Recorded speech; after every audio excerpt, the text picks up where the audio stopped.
नमस्ते बच्चों, मेरा नाम है doctor Vaibhav Awasthi and we are back with our amazing subject that is yo yo bio biology के जेनेटिक्स के क्लास में आज हम बात करने वाले हैं HGP के बारे में, जिसका फुल फॉर्म है ह्यूमन जीनोम प्रोजेक्ट। अपने आप में काफ़ी ज़्यादा इंफॉर्मेटिव टॉपिक है। इसके रिलेटेड सारे इंफॉर्मेशन मल्टीपल चॉइस क्वेश्चन में आते हैं। So straight away directly information के बारे में डिस्कस करते हैं। नाउ सबसे पहले इसका फुल फॉर्म याद रखना, that is human genome project. अब ये ह्यूमन जीनोम प्रोजेक्ट क्या होता है? इसका कॉन्सेप्ट कुछ ऐसा है कि अब तक साइंटिस्ट को ये पता चला कि दो इंसान एक दूसरे से अलग अलग दिखते हैं। क्यों? क्योंकि दोनों का डीएनए का सीक्वेंसिंग अलग अलग होता है। इसके पास एडेनिन एडेनिन थाइमिन है, तो इसके पास एडेनिन एडेनिन ग्वानिन है। क्योंकि दोनों का डीएनए का सीक्वेंसिंग अलग अलग है, इसलिए दोनों इंसान अलग अलग दिखते हैं। इस चक्कर में एक चाहत डेवलप हो गई कि क्यों ना हम लोग एक इंसान का पूरा डीएनए का सीक्वेंस ढूंढ के निकालें, और इस इंसान के पूरे डीएनए सीक्वेंस को ढूंढ के निकालने के रिसर्च वर्क को बोलते हैं ह्यूमन जीनोम प्रोजेक्ट। जैसे सपोज फॉर एग्जांपल राम मंदिर का प्रोजेक्ट है, यानी पूरा मंदिर बनाना है, वो वाला प्रोजेक्ट है। जैसे ताज होटल का प्रोजेक्ट है, तो पूरा होटल तैयार करना है। वैसे ही ह्यूमन जीनोम प्रोजेक्ट ये एक ऐसा रिसर्च वर्क है जहां हमको ये ढूंढना है कि एक इंसान के डीएनए सीक्वेंस में सारे अल्फाबेट्स क्या हैं और किस ऑर्डर में है, एक इंसान के अंदर कितने जीन्स हैं। वो पूरा रिसर्च वर्क जो है ना, उसको बोलते हैं human genome project. It means finding out the complete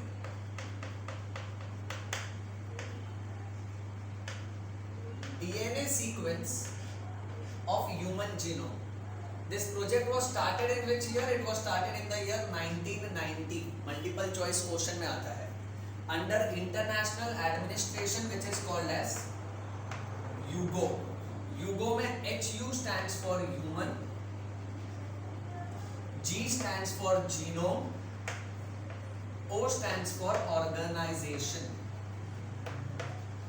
So it was started under human genome organisation. इस ऑर्गेनाइजेशन के तहत ये पूरा रिसर्च का काम जो है वो शुरू किया था। अब जीनोम क्या होता है पहले ये समझ लेते हैं। Genome word was introduced by scientist called as Winkler. Winkler ने सबसे पहली बार जीनोम शब्द को इंट्रोड्यूस किया था इन द ईयर 1920। अब मैं आपको ये एकदम सरल शब्दों में समझाता हूँ। जीनोम मतलब एक इंसान का जेनेटिक प्रोफाइल। जैसे आपका कैसे सोशल मीडिया पे एक प्रोफाइल होता है, फेसबुक है, इंस्टाग्राम है, तो उस पर आपका एक प्रोफाइल है। उस प्रोफाइल में आपका प्रोफाइल यानी क्या, उसमें आपके सारे क्वालिटीज मेंशन्ड होते हैं। फोटो आपका होगा, उसमें आपने कहाँ पढ़ाई किया है उसके बारे में होगा, कौन सा स्कूल है, कौन सा कॉलेज है, आपको क्या क्या पसंद है, आप कौन से पेजेस को फॉलो करते हो, कौन से प्रकार का म्यूजिक सुनते हो। सो उसमें सारी आपकी क्वालिटी होगी जो किसी और के प्रोफाइल के साथ सिमिलर हो सकती है पर सेम नहीं हो सकती। हो सकता है जिस स्कूल में आप पढ़ते हो उस स्कूल में 500 और बच्चे हैं, पर आप जो म्यूजिक सुनते हो, आपको जो पॉलिटिशियन पसंद है, वो पॉलिटिशियन के पेज को दूसरा बच्चा नहीं फॉलो कर रहा है। यानी आपका फेसबुक प्रोफाइल क्या होता है, आपकी सारी की सारी लाइक्स और डिसलाइक्स होती है। ओके, आप क्या क्या पसंद करते हो, आपकी सारी क्वालिटीज होती है।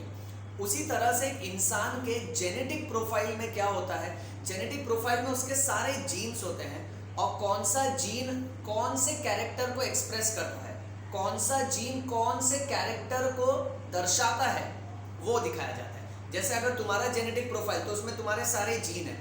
समझो बाल का जीन है, तो तुम्हारे बाल कैसे हैं, स्ट्रेट है। तुम्हारे दोस्त का बाल कैसा है, कर्ली है। जैसे तुम कौन से स्कूल में पढ़े, तुम ये स्कूल में पढ़े, तुम्हारा दोस्त कौन से स्कूल में पढ़ा, वो दूसरे स्कूल में पढ़ा। तुमको कौन सा हीरो पसंद है, तुमको ये हीरो पसंद है। उसको कौन सा हीरो पसंद है, उसको दूसरा हीरो पसंद है। इसलिए तुम किसी और हीरो को फॉलो करते हो, ये किसी और हीरो को लाइक करता है। आपके फेसबुक प्रोफाइल में जिस तरह से आपकी क्वालिटीज होती है, वैसे ही आपके क्रोमोसोम के अंदर आपका डीएनए होता है, और डीएनए के अंदर आपके जीन्स होते हैं। और आपका हर जीन कौन से कैरेक्टर को कंट्रोल करता है, ये सारे जीन्स के कैरेक्टर कंट्रोल के फंक्शन को साथ में मिलाकर बोलते हैं जीनोम। आसान भाषा में एक इंसान की जेनेटिक प्रोफाइल। ओके, अब जिस तरह से हमारी फेसबुक की प्रोफाइल किसी और से मैच नहीं होगी सेम टू सेम, उसी तरह से हर इंसान का जीनोम अलग होगा। Definition, total genetic constitution of an organism. Okay, ये बोल सकते हो या तो चाहो तो you can say complete copy of genetic information, that is the information present on DNA, और you can say one complete set of chromosome, that is monoploid और हैप्लॉइड। हम इंसानों के पास टोटल 46 क्रोमोसोम होता है। डिप्लॉइड कंडीशन के अनुसार हमारे पास 46 क्रोमोसोम है। उसका आधा अगर आप कैच करो हैप्लॉइड के हिसाब से हो जाएगा 23। सो 23 क्रोमोसोम में जितना भी डीएनए है, उसके अंदर जितना भी जीन्स है, हर जीन का क्या फंक्शन है, वो सारे जीन्स और उसके फंक्शंस को मिला के जो प्रोफाइल तैयार होता है ना, उसको बोलते हैं जीनोम। सो यहाँ ये रिसर्च वर्क में कोशिश ये की गई थी कि एक इंसान के पास टोटल कितने जीन्स है और उसके क्या क्या फंक्शन है और उसके क्या क्या सीक्वेंसिंग है, उस बारे में पढ़ा जाए। नेक्स्ट, यीस्ट जो कि एक फंगस है, ड्रोसोफिला जो कि एक मक्खी है, इट्स अ फ्रूट फ्लाई, और माउस, इसका जीनोम हमने ऑलरेडी ढूंढ निकाला है। सो इसका sequencing is already done. Whereas कुछ माइक्रो ऑर्गेनिज्म, हनी बीज, टोमेटो एंड अदर क्रॉप्स का जीनोम सीक्वेंसिंग इज लेफ्ट। इसका सीक्वेंसिंग अभी भी बाकी है और हम रिसर्च के तहत इनका भी जीनोम ढूंढेंगे। यानी बाकी प्राणियों में भी हमने हाथ डाला है और उनका पूरा जीनोम ढूंढ लिया है, कुछ प्राणियों का जीनोम बाकी है। नेक्स्ट, जीनोमिक्स दो तरह का होता है। जो जीनोम है ना, उसमें एक होता है स्ट्रक्चरल जीनोम और एक होता है फंक्शनल जीनोम। बच्चों, स्ट्रक्चरल जीनोम में हम ये देखते हैं कि कितने स्ट्रक्चर्स है, कितने जीन्स है, दैट इज मैपिंग। जैसे हम एक मैप में नहीं दिखाते कि कोयला यहाँ मिल रहा है राजस्थान में, फिर महाराष्ट्र में मिल रहा है, फिर आप दोनों के बीच के डिस्टेंस को देखते हो, वैसे यहाँ दिखाया जाता है कि हमारे पास टोटल कितने जीन्स है और उनके बीच में क्या पोजीशन है। सो जीन्स का पोजीशन, उसको मैप किया जाता है, उसका सीक्वेंस, उसका ऑर्डर देखा जाता है और उसको समझा जाता है, दैट इज एनालिसिस। ये है structural genome. Whereas functional genome में it is study of functions of all genes. Next, एक multiple choice question आता है कि HGP was coordinated by which two department? So it was coordinated by US Department of Energy and a National Institute of Health. Multiple choice में आएगा Health and US Department of Energy, इसको याद रखना। आगे फिर ये कहा जाता है कि HGP अपने आप में बहुत बड़ा रिसर्च वर्क था। It was a mega project.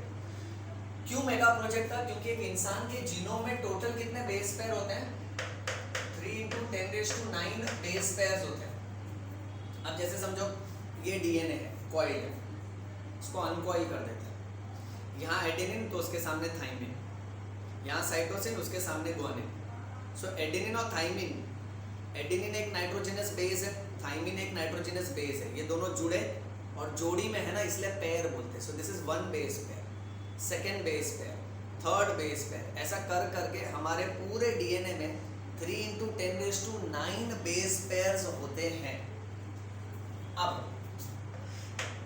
The cost is $3 पर बेस पेयर, वेरी इंपॉर्टेंट। अब इतने सारे बेस पेयर में से सिर्फ एक बेस पेयर का सीक्वेंस ढूंढ निकालने के लिए खर्चा कितने का बैठेगा? $3 का। सो अगर इतने पूरे का खर्चा निकालना है तो 3 × 3 × 10⁹ होगा, दैट विल बी $9 बिलियन। देखो पहली बात तो बिलियन है, बिलियन यानी कितना होता है? गिनो मत कितना जीरो होता है, बिलियन यानी बहुत सारा होता है। ये बायो वाला है, कहाँ मैथ्स के जीरो जोड़ते बैठेगा तू। और ऊपर से डॉलर यानी और भी बहुत सारा हो गया।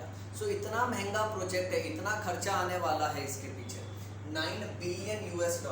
और तो और डीएनए में से जो भी अल्फाबेट्स का सीक्वेंस निकलेगा, adenine, thymine, cytosine, cytosine, cytosine, guanine, guanine, adenine, thymine, ये जो पूरा सीक्वेंसिंग निकलेगा ना, इसको अगर हम लोग एक किताब में लिखें, अगर एक बुक में लिखें, समझो उस बुक में ना 1000 पन्ने हैं, देयर आर 1000 पेजेस, और हर पेज में आप 1000 लेटर लिख सकते हो। 1000 अक्षर लिख सकते हो, अल्फाबेट्स लिख सकते हो, 1000 अल्फाबेट एक पेज पे लिख सकते हो, तो ऐसी 3300 बुक्स भर जाएगी। So total 3300 books would be required, यानी हमारे डीएनए में जो सीक्वेंस है ना उसमें इतना सारा इंफॉर्मेशन है। एडेनिन, थाइमिन, ग्वानिन, साइटोसिन, ये 4 अल्फाबेट्स का कॉम्बिनेशन और इसका सीक्वेंस इस तरह है कि डेटा बहुत सारा हो जाएगा। इसीलिए इतने सारे डेटा को हम किताबों में तो स्टोर नहीं कर पाएंगे, उसके लिए हमको चाहिए होगा हाई स्पीड कंप्यूटर जो हमको डेटा स्टोर करके भी दे और जब चाहिए डेटा दोबारा वापस उपलब्ध करवा के भी दे और डेटा को समझने के लिए भी मदद करवाए, उसका एनालिसिस भी करवाए। ओके, और इसके वजह से एक न्यू एरिया बायोलॉजी में ओपन हुआ जिसको बोलते हैं bio informatics. So this led to the development of a new area in biology which is called as bio informatics. ये समझे? चलो इसका स्क्रीनशॉट ले लो बच्चों। ऑलराइट बच्चों, let's continue. Now next what we need to know is what are the goals और aims of human genome project. यानी human genome project का मेन उद्देश्य क्या था? So number 1, to identify around 20,000 to 25,000 genes. अब ये multiple choice question में आता है, इंसान के पास कितने से कितने जीन्स हैं टोटल? सो 20,000 से लेके 25,000 तक। पहले हम ये अंदाजा लगा रहे थे कि शायद इंसान के पास 80,000 से लेकर 1 लाख तक जीन्स होंगे, पर ये प्रोजेक्ट पूरा होने के बाद पता चला कि हम इंसानों के पास तो सिर्फ 20,000 से लेके 25,000 अलग अलग जीन्स हैं। Next, to determine the sequence of dash billion base pairs, so that is 3 billion base pairs. हमारे पास टोटल 3 बिलियन बेस पेयर है। अभी हमने देखा था 3 × 10⁹ बिलियन, 3 × 10⁹ बेस पेयर्स है, यानी 3 बिलियन बेस पेयर्स है, उसका पूरा सीक्वेंस ढूंढ के निकालना है। To store the information, information को डेटा बोलते हैं, ये याद रखो। To store the information that is data, data को स्टोर करो, डेटाबेस भी बोल सकते हो उसको। And to improve the tools for data analysis, उसी इंफॉर्मेशन को समझने के लिए और क्या क्या टूल्स चाहिए ना उसको इंप्रूव करना है हमको। To transfer the information to other private sectors like industries. फिर ये सारी जानकारी जो है इंसान के डीएनए की जो जानकारी है वो अलग अलग इंडस्ट्री, मेडिकल इंडस्ट्री है, फार्मेसी इंडस्ट्री है, उसको दी जाएगी ताकि और भलाई किया जा सके इंसानों की, कुछ रिसर्च होगा उस पर आगे। नेक्स्ट, टू एड्रेस ELSI, बहुत ही ज्यादा इंपॉर्टेंट है, मल्टीपल चॉइस क्वेश्चन आता है। इसका फुल फॉर्म है ethical, legal and social issues. देखो अब इतना बड़ा अगर रिसर्च वर्क चल रहा है, पहली बात तो इंसान पे जब रिसर्च वर्क होता है तो उसमें बहुत सारी कॉम्प्लेक्सिटी बातें आ जाती हैं। सो उसका जो भी एथिकल, लीगल या सोशल इशू है ना, तो उस प्रॉब्लम को समझना और उसको सुलझाना, ये एक मेजर एम था ह्यूमन जीनोम प्रोजेक्ट का।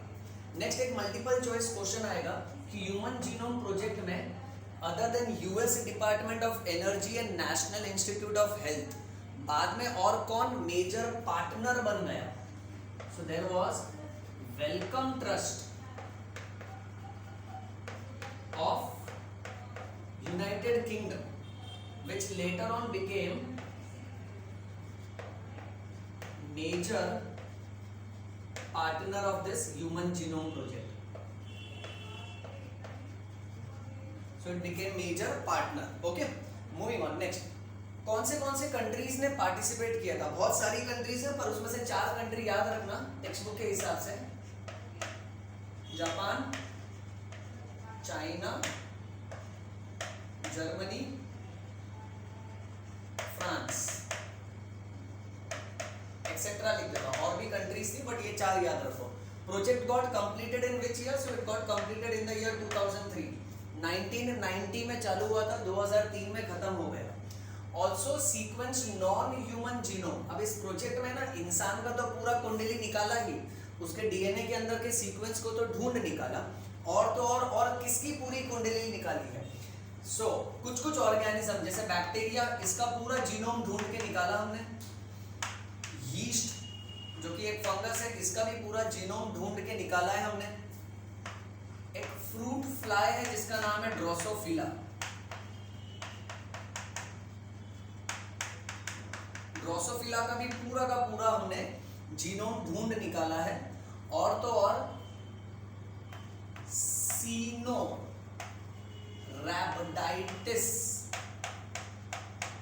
एलिगेंस, ये कीड़े का नाम है, इसका भी पूरा जीनोम ढूंढ के निकाला है हमने, सिनोरैप्टिडिस एलिगेंस। और क्रॉप्स में है ना दो है, राइस क्रॉप और एराबिडोप्सिस। अब इसमें से ना ये एक क्रॉप का नाम है, ओके, तो इसका भी पूरा जीनोम ढूंढा है हमने। सिनोरैप्टिडिस एलिगेंस है ना, इसके बारे में दो बात याद रखना। पहली बात तो ये फ्री लिविंग नॉन पैथोजेनिक, यानी कोई बीमारी पैदा नहीं करता है, और ये एक कीड़ा है, ये एक नीमाटोड है, ओके, नीमाटोड यानी थ्रेड वर्म, ओके। सो ये कीड़ा है जो कि फ्री लिविंग है, नॉन पैथोजेनिक है, ओके, तो इसका भी पूरा जीनोम हमको पता है। अब ह्यूमन जीनोम प्रोजेक्ट में मेथोडोलॉजी क्या थी? सो टोटल दो मेथड, दो अप्रोच अपनाए गए थे। पहला स्टाइल ऐसा था कि to identify all the genes which are expressed as RNA, इंसान के वो सारे जीन्स को ढूंढ निकालो, पहचानो जो आरएनए के फॉर्म में एक्सप्रेस किए जाते हैं। So which are expressed as RNA, इसको बोलते हैं EST, full form is expressed sequence tag.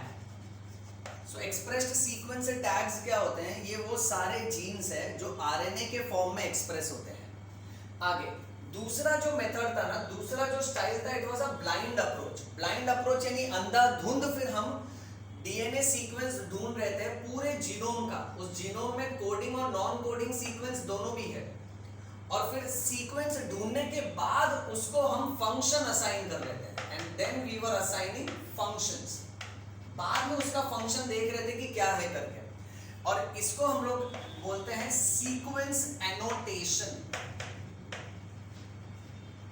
Sequence annotation बहुत बहुत बहुत ही ज्यादा इंपॉर्टेंट है बेटा। सो एक्सप्रेस्ड सीक्वेंस टैग क्या होता है? These are all those genes which are expressed as RNA. और सीक्वेंस एनोटेशन क्या होता है कि यहाँ पे आप अंधाधुंध पूरे जीनोम का सीक्वेंस ढूंढ निकालो जिसमें कोडिंग और नॉन कोडिंग सीक्वेंस दोनों भी है, and then you assign function to it, okay. Moving on next. अब इसका मेन स्टाइल कैसा था कि आप एक सेल के अंदर जो न्यूक्लियस है उसके अंदर डीएनए को आइसोलेट करो, फिर उस डीएनए को कन्वर्ट करो रैंडमली स्मॉल स्मॉल फ्रैगमेंट्स में, छोटे छोटे टुकड़ों में। क्योंकि हम लोग जानते हैं डीएनए जो इतना लंबा है उसका पूरा फंक्शन एक बार में पढ़ना मुश्किल हो जाएगा, इसलिए उसके छोटे छोटे टुकड़े कर दिए जाते हैं। फिर वो छोटे छोटे टुकड़े को हम लोग क्लोन करेंगे इन अ सुटेबल होस्ट।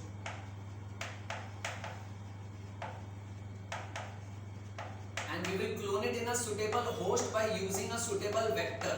अब इस पे मल्टीपल चॉइस क्वेश्चन आता है कि ह्यूमन जीनोम प्रोजेक्ट में कौन से दो होस्ट यूज किए गए थे?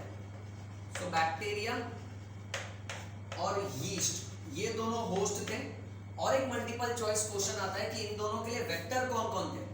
सो बैक्टीरिया के लिए जो वेक्टर था उसका नाम है BAC, that is bacterial artificial chromosome. वैसे ही यीस्ट के लिए जो वेक्टर का इस्तेमाल किया था उसका नाम है YAC, that is yeast artificial chromosome, okay. चलिए इसका स्क्रीनशॉट ले लो बच्चों।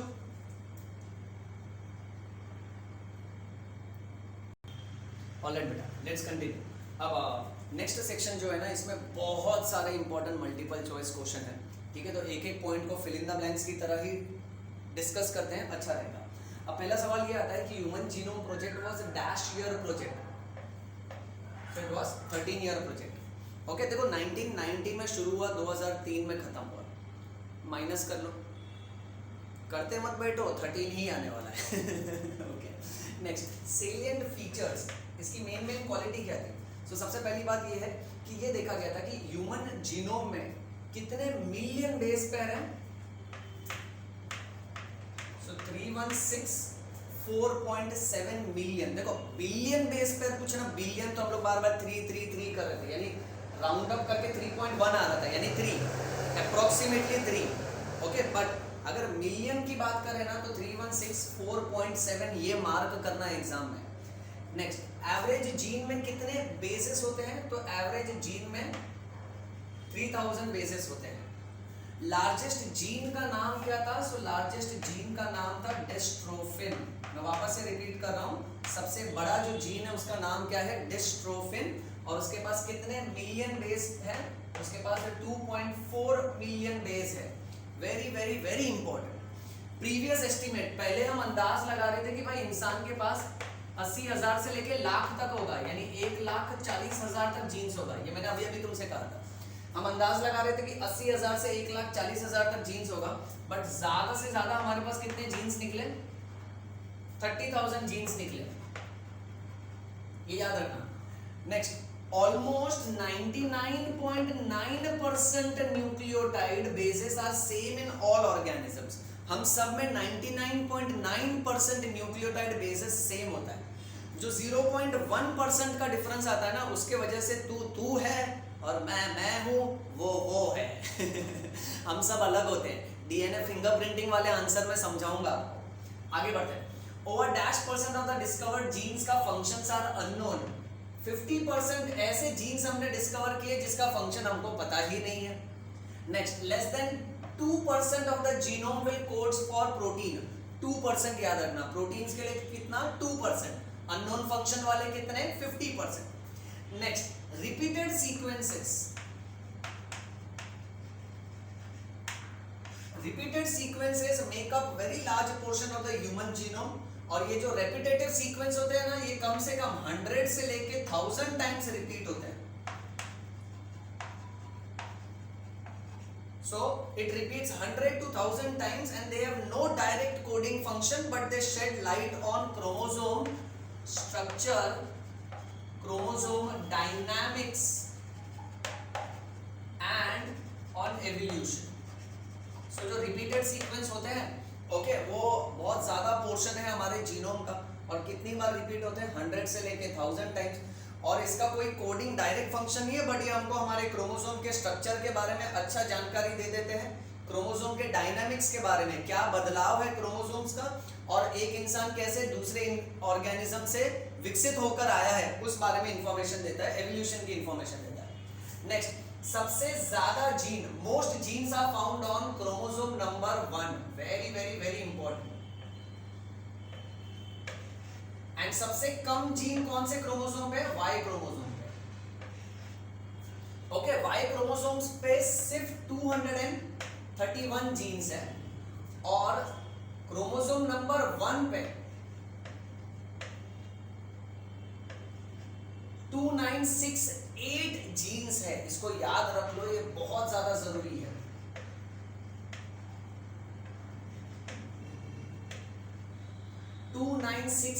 जीन्स और यहाँ पे 231 genes. Next, dash million locations where single base pair based DNA differences occur. Scientists have identified 1.4 million location.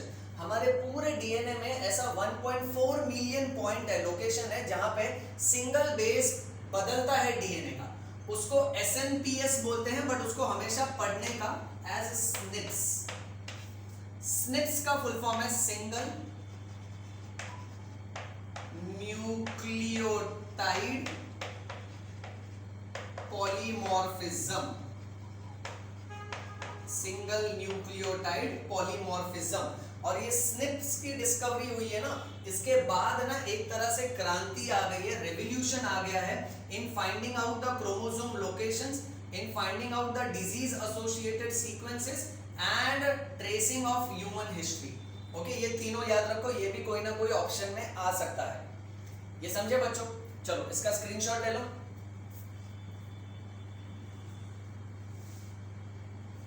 एक एक इंफॉर्मेशन इंपॉर्टेंट है, इसका स्क्रीनशॉट ले लो और इसको बाय हार्ट कर लो।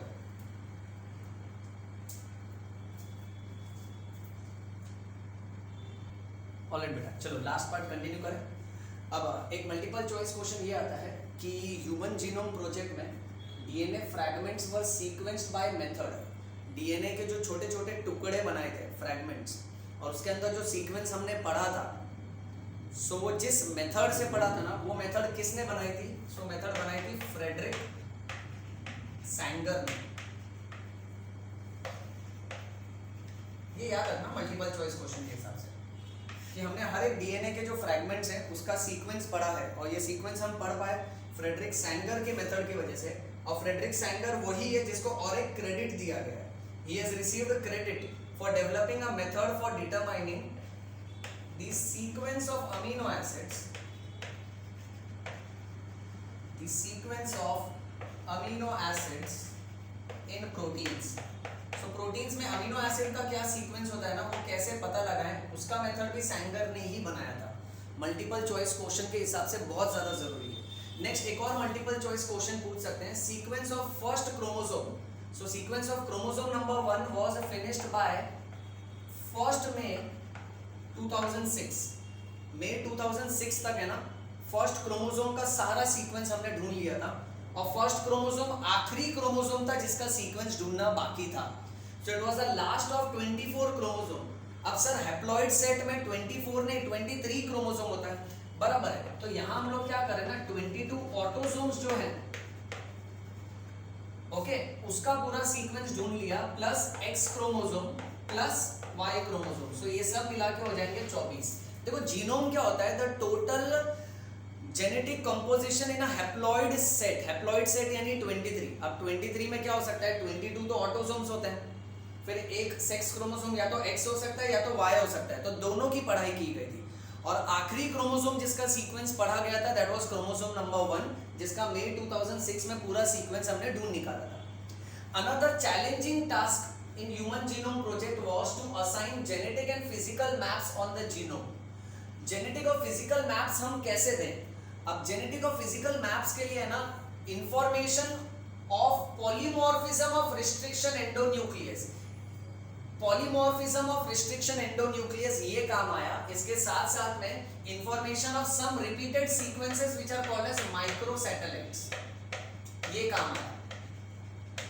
Microsatellite is some repeated sequences of DNA, ये याद रखना, ये हम डीएनए फिंगरप्रिंटिंग में पढ़ेंगे। ओके, अब लास्ट हमने बहुत सारे ऑर्गेनिज्म का जीनोम ढूंढ रखा है, सो वो ऑर्गेनिज्म का फुल नेम यहां लिखेंगे, उसका क्रोमोसोम नंबर, एस्टिमेटेड कितने जीन्स हैं और कितने बेस पेयर्स हैं। ओके, अब पहला है ह्यूमन। ह्यूमन का दूसरा नाम बनता है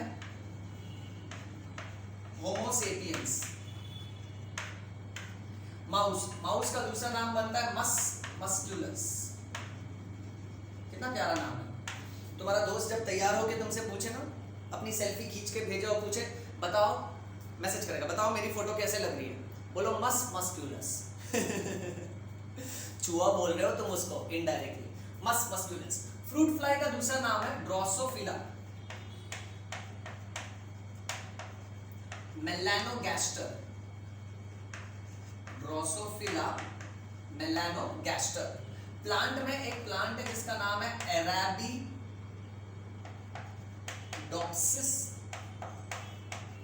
थैलियाना। अरेबिडोप्सिस थैलियाना। राउंड वर्म में सीनोरेप्टाइटिस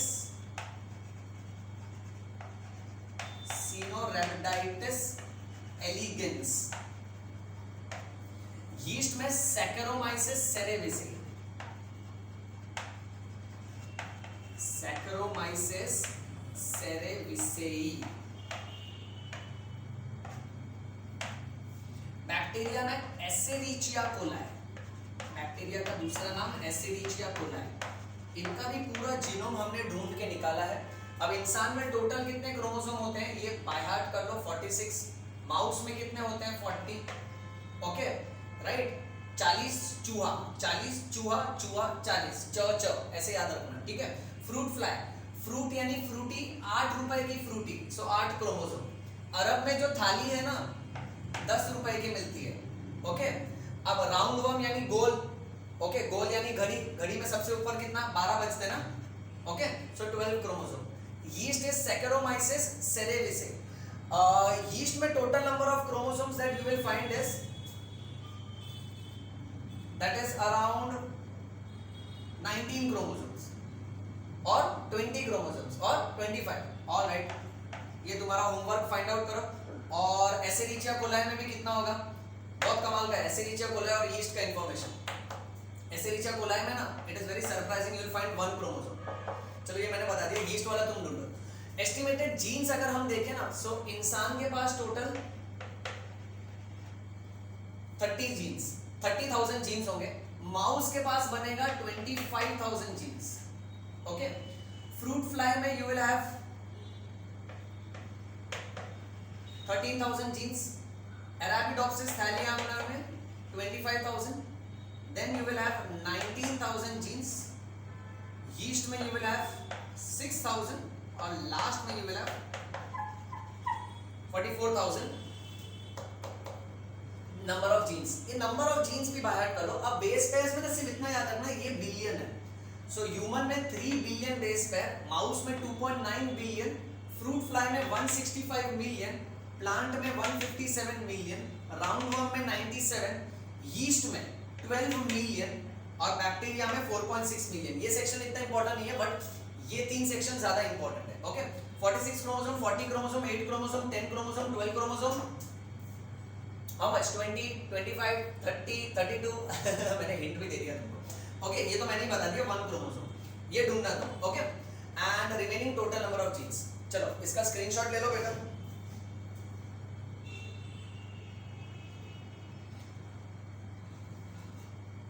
डन, ऑलराइट बच्चों, सो ये था हमारा आज का लेक्चर, जहां हमने बात किया है ह्यूमन जीनोम प्रोजेक्ट के बारे में। सारा इंफॉर्मेशन को कवर कर लिया है। ओके, जो नीट एग्जाम के हिसाब से जरूरी है। अभी आप इसको अच्छे से प्रैक्टिस करिए और इसका प्रॉपर नोट्स बनाइए और कमेंट सेक्शन में लिखिए। एक छोटा सा होमवर्क है। ओके, ई कोलाई वाला तो हो गया है, तो इसको मैं रब कर देता हूँ। यीस्ट वाला आप फाइंड आउट करिए कि सैकेरोमाइसिस सेरेविसियाई में टोटल कितने क्रोमोसोम्स होते हैं। ठीक है, till then keep reading and keep rocking and continue to follow this channel and remember the mantra yo yo bio, समझ में आयो, प्रेम रतन धन पायो। थैंक यू सो मच बच्चों, नमस्ते।